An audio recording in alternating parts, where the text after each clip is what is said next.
अस्सलामु अलैकुम वरहमतुल्लाहि वबरकातुहू। हज़रात, आज मैं आपको बताता हूँ कि मगरिब के बाद घर में झाड़ू लगाना कैसा है। हमारी कुछ माँ बहनें ऐसी हैं जो ये कहती हुई नज़र आती हैं कि मगरिब के बाद घर में झाड़ू लगाने से घर में मुफलिसी आती है, घर में गरीबी आती है, घर में तंगदस्ती आती है। तो इसकी हकीकत कितनी है आज मैं आपको बताता हूँ, इसमें सच्चाई कितनी है मैं आपको बताता हूँ। क्या सच में मगरिब के बाद घर में झाड़ू लगाने से गरीबी आती है, मुफलिसी आती है, तंगदस्ती आती है? तो मेरे आका के दीवानों, आप इतना समझ लो, रज़्ज़ाक़ अल्लाह ताला है, रिस्क देने वाला अल्लाह ताला है। वो जिसे चाहता है रिस्क अता करता है, वो जिसे चाहता है इज़्ज़त देता है, वो जिसे चाहता है ज़िल्लत देता है।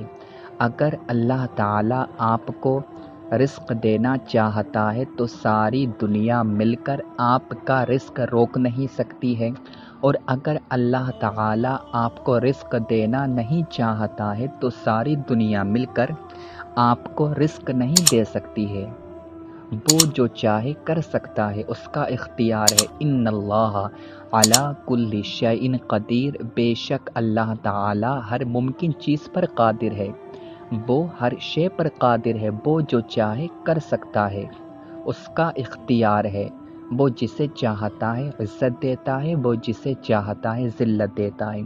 तो ऐसा कुछ भी नहीं है कि मगरिब के बाद अगर कोई अपने घर में झाड़ू लगाएगा तो उसके घर में मुफलिसी आ जाएगी, उसके घर में गरीबी आ जाएगी, उसके घर में तंगदस्ती आ जाएगी। ये जहालत की बात है, लाइल्मी की बुनियाद पर लोग ऐसा बोलते हैं। मेरे आका के दीवानों, कुछ दिनों पहले मैंने एक वीडियो अपलोड की थी यूट्यूब पर अपने चैनल पर, और उसमें मैंने आपको घर में गरीबी आने की 10 निशानियां बताई थी, जिसमें मैंने आपको ये भी बताया था कि मगरिब के बाद झाड़ू लगाने से घर में गरीबी आने का सबब बनता है। तो उस वक्त भी मैंने आपको ये समझाया था कि देखें, ये बुज़ुर्गान दीन के तजरीबात होते हैं, इसको कोई ये नहीं कह सकता कि ऐसा ज़रूर होगा। ये बुज़ुर्गान दीन के तजरीबात होते हैं, हमें इस पर अक़ीदा नहीं बनाना चाहिए। मैंने आपको बताया था कि अगर कोई अपना ये अक़ीदा बना लेगा कि अगर कोई मगरिब के बाद घर में झाड़ू लगाएगा तो उसके घर में यकीनन गरीबी आ जाएगी, उसके घर में ज़रूर मुफलिसी आ जाएगी, तो वो गुनाहगार होगा। ऐसा अक़ीदा बनाना जायज़ नहीं है।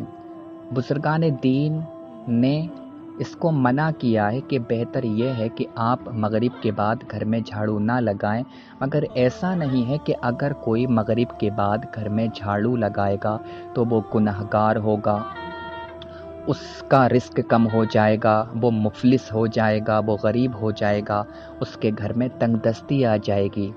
देखें, साफ़ सफाई पाकी आधा ईमान है, वो साफ़ सफाई इस्लाम पसंद करता है। अगर आपका घर गंदा है तो आप उसको किसी भी वक्त साफ़ कर सकते हैं। मिसाल के तौर पर अगर आपके घर में गंदगी है और शाम का टाइम है, तो ऐसा थोड़ी है कि आप उस गंदगी को कल सुबह को साफ़ करोगे। आप ये समझ रहे हो कि अगर मैं शाम में इस गंदगी को साफ़ करूँगा, झाड़ू लगाऊँगा, तो मेरे घर में गरीबी आ जाएगी। तो ऐसा नहीं है। घर में मगरिब के बाद झाड़ू लगाने से गरीबी नहीं आती है, तंगदस्ती नहीं आती है। ये लोग जहालत की बुनियाद पर बोलते हैं, लाइल्मी की बुनियाद पर बोलते हैं।